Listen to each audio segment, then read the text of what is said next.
Hello again. I have another reveal video for you today. This is one of the latest kits I finished. This is the Hobbyboss Tiger 2 kit with Porsche Turret in 1/35 scale. There was light thin plastic Zimmer sheets to glue onto the sides of the hull and the turret, etc., to give you the Zimmer paste effect. It does look a bit too uniform, but it's better than doing your own putty, etc. The kit tracks looked a right nightmare to build. They consisted of individual links of multiple parts. Looked a right pain in the butt, so I decided to buy some metal tracks to replace them. There's some Chinese ones or something. They went together well with their individual pins.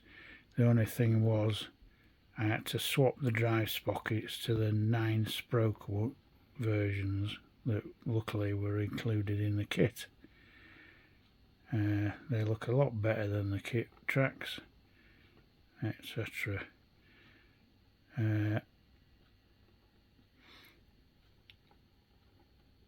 I've replicated the camo, and the dots are done with the AK Real Colours new paint markers.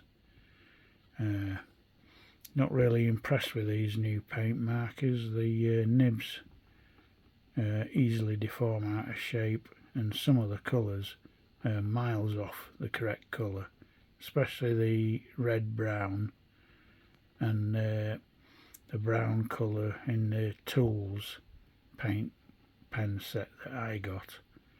Anyway, I've done the best I can with the paint pens.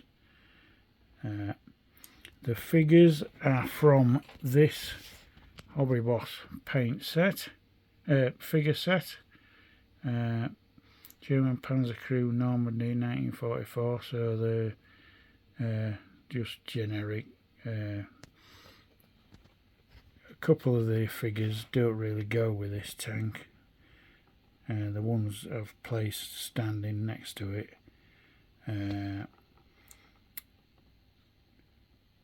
So if I ever put them in a diorama, they'll probably have to go separate, or one of them might have to go on a different tank or something. Anyway, the kit decals only included 4 black crosses, which was a bit strange.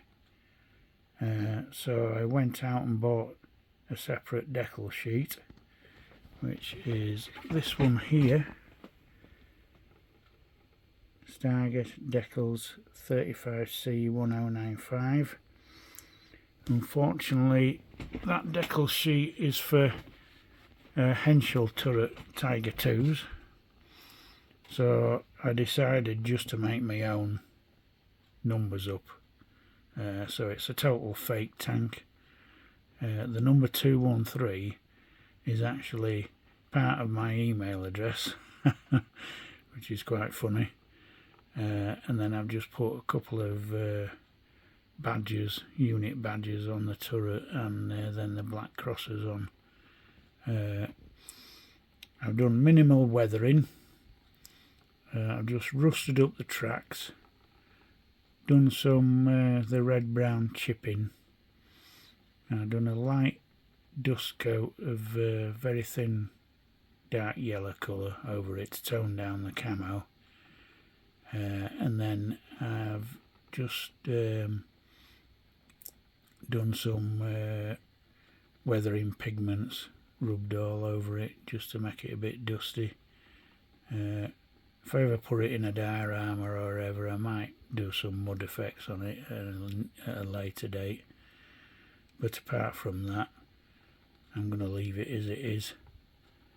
On the figures, I'm really crap at painting figures. I've done the best I can. especially the faces. I just can't paint faces at all. So anyway, I've tried to replicate the camouflage pattern for the uniforms, but I've done the best I can. It's going to have to do. It looks okay from a distance, but apart from that,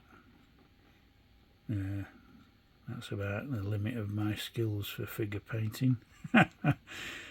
Something that needs improving, but then again, whatever. Anyway, so this is my latest finished build. I just want to say that this kit was one of the kits that were gifted to me by the charity Models for Heroes, a great charity that supports veterans, etc., through the medium of model making. I have type 2 diabetes, and this model making lark really helps me take my mind off controlling my diabetes. So I want to tip my hat to Models for Heroes and thank them, and they are a brilliant charity, and I hope that other people support them. Anyway, that's it for now. I'll see you on the next one. Bye.